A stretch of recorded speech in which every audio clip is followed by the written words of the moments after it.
আসসালামু আলাইকুম রহমতুল্লাহি ওয়াবারাকাতুহু। সম্মানিত দর্শক, ৩২ নম্বরকে ভেঙে মাটির সঙ্গে ঘুরিয়ে দেওয়া হয়েছে, সুধাসাধনে আগুন দেওয়া হয়েছে এবং আওয়ামী লীগের সাবেক মন্ত্রী এবং এমপি যারা প্রভাবশালী ছিলেন তাদের অনেকের বাড়িতে আগুন লাগিয়ে দেওয়া হয়েছে এবং অনেকের বাড়ি বুলডোজার দিয়ে গুঁড়িয়ে মাটির সঙ্গে মিশিয়ে দেওয়া হয়েছে। তো এই যে স্মরণকালের যে ভয়াবহ ভাঙচুর, এটি এই বাংলাদেশে কখনো হয়নি। পাল আমলে হয়নি, সেন আমলে হয়নি, ইখতিয়ার উদ্দিন মোহাম্মদ বিন বখতিয়ার খলজি যখন বাংলাদেশ দখল করেছে তখন হয়নি। এরপর বহুবার দিল্লি থেকে বহু শাসক গোষ্ঠী এই বাংলাদেশে এসেছে এবং শত শতবার এই বাংলা আক্রমণ করেছে, কিন্তু এভাবে কোনো প্রাসাদ কিংবা কোনো দুর্গ কিংবা কোনো আমির উমরার বাসভবন মাটির সঙ্গে গুঁড়িয়ে মিশিয়ে দেওয়া হয়েছে ইতিহাসের একজন ছাত্র হিসেবে আমি একটি উদাহরণও পাই। যা পেয়েছি সেটি হলো মানুষের বিচার হয়েছে, কর্মের বিচার হয়েছে, কিন্তু আমরা এই বর্তমান জমানাতে এসে মানুষের পশম স্পর্শ করতে পারছি না, যুক্তি দিয়ে, বুদ্ধি দিয়ে, প্রজ্ঞা দিয়ে প্রতিপক্ষের সঙ্গে মোকাবিলা করতে পারছি না। আমরা রাগ ঝাড়ছি মানুষের মালিকানাধীন যে সকল পশু রয়েছে, গরু, ছাগল, মহিষ, হাঁস থেকে শুরু করে ইত্যাদি যা কিছু, আমরা আমাদের ক্রোধ হাঁসের উপর খাটাচ্ছি, ছাগলের উপর খাটাচ্ছি, ভেড়ার উপর খাটাচ্ছি, গরুর উপর খাটাচ্ছি, এইগুলো ধরে এনে খেয়ে ফেলছি, বিক্রয় করছি কিংবা জবাই করে ভোজের আয়োজন করছি। বিভিন্ন বড় বড় গরুর খামারগুলো আক্রমণ করে সেখান থেকে শত শত না হাজার হাজার গরু এনে আমরা গাবতলীতে বিক্রি করে দিচ্ছি। মানুষের সাথে না পেরে আমরা পশুর সঙ্গে এই নিজেদের ক্ষোভ ঝাড়ছি। পশু যখন শেষ হয়ে গেছে, এখন আর পশুর সঙ্গে প্রাণীর সঙ্গে রাগ দেখানোর আমাদের আর যোগ্যতা নেই। এখন আমরা জড় পদার্থের দিকে এগোচ্ছি।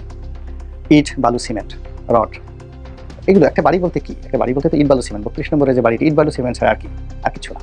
তো আমরা সেই ইট, বালু, সিমেন্টের সঙ্গে লড়াই করছি, কিন্তু ৩২ নম্বরের পেছনে যে আদর্শ রয়েছে, যে ইতিহাস রয়েছে, যে ভাবধারা রয়েছে, সেটার সঙ্গে লড়াই করার জন্য যে সময় দরকার, জ্ঞান দরকার, প্রজ্ঞা দরকার, তারপর প্রচণ্ড মেধা দরকার, ওই জিনিসগুলো আমরা ব্যয় করতে নারাজ। ফলে বুলডোজার দিয়ে আমরা সঙ্গে সঙ্গে ভেঙে ফেলছি। আর ভেঙে ফেলার পরে যে আদর্শের বিরুদ্ধে আমরা এই লড়াই করছি এবং মানুষের পরিবর্তে পশুর পরিবর্তে ইট, বালু, সিমেন্ট, এদের সঙ্গে আমরা লড়াই করছি এবং বুদ্ধির পরিবর্তে কোদাল, হাতুড়ি, খুন্তা, তারপরে শেষে শাবল ইত্যাদি দিয়ে আমরা প্রতিপক্ষকে জব্দ করার চেষ্টা করছি। আর মস্তিষ্কের পরিবর্তে ঠোঁট, জিহ্বা এগুলো দিয়ে গালাগাল করে আমরা প্রতিপক্ষকে কবরে পাঠানোর চেষ্টা করছি। এগুলো এখন রীতিমতো ভাইরাসের রূপ নিয়েছে এবং এই ঘটনা যখন মানুষ ঘটে, আপনি নিজের কথাই চিন্তা করুন যে আপনার সঙ্গে একজনের লড়াই, আপনি দাঁড়িয়ে আছেন, তো আপনার সঙ্গে সে কিছু করতে পারলো না। আপনার কাছে ছাগলটা এসে ছাগলের গালে দুটো চড় মেরে দিল, ছাগলটাকে জবাই করলো, তারপরে সে আপনার সাথে না পেরে আপনি যে একটা যাকে বলা হয় চেয়ারের উপর বসেছেন বা বেঞ্চের উপর বসেছেন, ওটাকে এসে কুচি কুচি কুচি কুচি করে কাটলো। আপনি এই লোকটিকে নির্বোধ বলবেন, পাগল বলবেন, বেকুব বলবেন, নাকি দুর্বল বলবেন, সেটা একটু চিন্তা করতে থাকেন। তো এখানেও আমি মনে করি যে কোনো মনুমেন্ট ভাঙা, স্থাপনা ভাঙা, এটি ক্রোধের সবচেয়ে একেবারে যাকে বলা হয় অযৌক্তিক এবং ক্রোধের নির্বোধ বিস্ফোরণ। এখানে মেধার কোনো প্রয়োজনই নেই, এটি যে কোনো লোক করতে পারে, এনিওয়ান।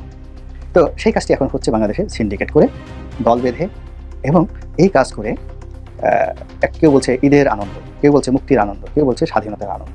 এবং এই কথাগুলো যত শুনছি ততই জাতি হিসাবে বা এই জাতির একজন ক্ষুদ্র যাকে বলা হয় সদস্য হিসাবে নিজেকে খুব অসহায়, নিজেকে খুব হীনমন্য এবং পৃথিবীর সভ্যতা, সাহিত্য ও সংস্কৃতি থেকে বিচ্ছিন্ন বলে মনে হচ্ছে।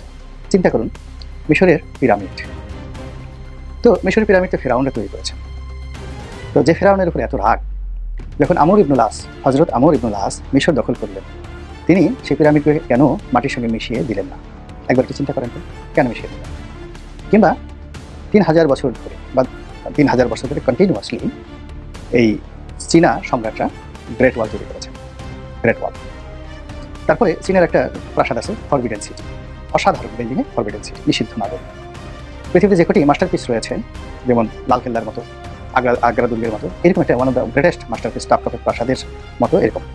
তো অনেক বড় বড় শাসক, তারপরে রাজবংশ, তারা ক্ষমতায় এসে একজনে গ্রেট ওয়ালের একটা ইট সরিয়েছেন কিংবা ফরবিডেন সিটির একটা পাথরে একটা ঘষা দিয়েছেন, এরকম অসভ্যতা আমি চীনের যাকে বলে ইতিহাসে পাইনি, কোথাও পাইনি। সেখানে বরং অনেক সময় যুদ্ধ করতে গিয়ে গোলার আঘাতে আগুন লেগে গিয়েছে, যেগুলোকে গ্রেট ফায়ার বলা হয়। পরবর্তীতে যে বিজয়ী রাজা, তার প্রথম কাজ হয়েছে যে যুদ্ধের সময় যে ক্ষয়ক্ষতি হয়েছে সেগুলো তিনি পুনরুদ্ধার করেছেন। কেবলমাত্র হালাকু খান এবং চেঙ্গিস খান, এই দুজন মানুষ পৃথিবীতে, এবং তাদের আরও কয়েকজন লোক ছিল, তলুই খান, তারপরে তলুই খান, আরেকজন ছিলেন হালাকু খান, তলুই খান, আর ছিল মঙ্গে খান। তো ওনারাও এই একই নীতি, পোড়ামাটির নীতি অনুসরণ করতেন। ঈদ যেভাবে পোড়ায় ওভাবে তারা জনপদ পুড়িয়ে দিতেন। এমনকি আমরা দুনিয়ার সবচেয়ে খারাপ শাসক হিসেবে যে যাকে বলা হয়, মনে করি সম্রাট নিরো, তার জমানাতে আগুন লেগেছিল রোমে। পরবর্তী তিনি খুব অল্প সময়ের মধ্যে পুরো রোমকে 20 মাইল বাই 20 মাইল, আপনি বোঝার চেষ্টা করেন, লম্বায় 20 মাইল, প্রশস্ত 20 মাইল, পুরো একটা স্কোয়ার রোম নগরী তিনি তৈরি করেছিলেন, এবং যেটিকে বলা হতো মার্বেল সিটি। এবং ওখানকার সমস্ত বাসভূমি তিনি মার্বেল দিয়ে তৈরি করে দিয়েছিলেন। সারা দুনিয়া থেকে মার্বেল এনে সমস্ত পাবলিক হাউসগুলো, মানে সরকারি অফিসগুলো, বেসরকারি অফিসগুলো, সবগুলো তিনি ওই সময়টাতে তৈরি করে দিয়েছিলেন। তো এই ছিল যাকে বলা হয় আগেকার দিনের রাজা বাদশাহ আমির ওমরাদের কাজ। আর এখন এত পরে এই যে আমরা মধ্যযুগ পার হয়ে এসে আধুনিক যুগে আমরা প্রবেশ করেছি, এই কি আমাদের আধুনিকতার নমুনা যে আমরা মানুষের সাথে না পেরে, আওয়ামী লীগের সাথে না পেরে, আওয়ামী লীগের গরু ছাগলের সঙ্গে লড়াই করছি, আওয়ামী লীগের সঙ্গে না পেরে আওয়ামী লীগের বাড়ি ঘরের সঙ্গে লড়াই করছি, আওয়ামী লীগের বাথরুমের সঙ্গে লড়াই করছি, আওয়ামী লীগের লোকজন পায়খানা মলমূত্র ত্যাগ করে গেছে, এখন খুঁজে খুঁজে সেই পায়খানাগুলো আমরা ভাঙছি, আর সেই মলমূত্র আমরা কি করছি, আল্লাহ মাফ করুক, এর বাড়িতে কোনো কথা নাই, টয়লেটগুলো আমরা ভাঙছি, আমাদের বাড়ি ভাঙতে গিয়ে টয়লেট ভাঙছি। তো আওয়ামী লীগের চিন্তা করেন যেখানে পায়খানা করেছে, যেখানে প্রস্রাব করেছে, সেইগুলোর প্রতি আমাদের কত ক্রোধ যে আওয়ামী লীগের পায়খানা ধ্বংস করতে হবে আর কি। যাই হোক, এখন পর্ব তো ওখানে শেষ নয়, পর্ব এখন তারা আরও এগুতে যাচ্ছে। সামাজিক মাধ্যমে যেগুলো জানছি, সত্য মিথ্যা বলতে পারবো না, সেটা হলো আওয়ামী লীগের যে কেবলা প্রধানতম কেবলা, আওয়ামী লীগের প্রতিপক্ষরা যেটা বলেন, 1 নম্বর ঢাকার কেবলা হলো এই বঙ্গবন্ধু ভবন 32 নম্বর, সেটা ভেঙে ফেলা হয়েছে। 2 নম্বরে যেটা কেবলা, এবং যেটা কেবলায় আজিম, প্রধান কেবলা বলা হয়, তো সেটা হলো টুঙ্গিপাড়া। তার আগে তাদের আরও একটি কেবলা, তারা বলতো মুজিবনগর সরকার, কুষ্টিয়ার মেহেরপুরে, যেখানে স্বাধীনতার যে ঘোষণাপত্র পাঠ করা হয়েছিল এবং যেখানে মুজিবনগর সরকার গঠিত হয়েছিল।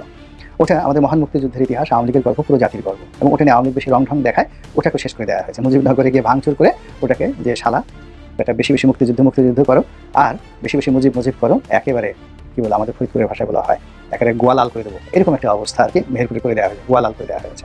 যাই হোক, এখন তাদের এই সকল কর্মকাণ্ড করার পর বাকি আছে টুঙ্গিপাড়া।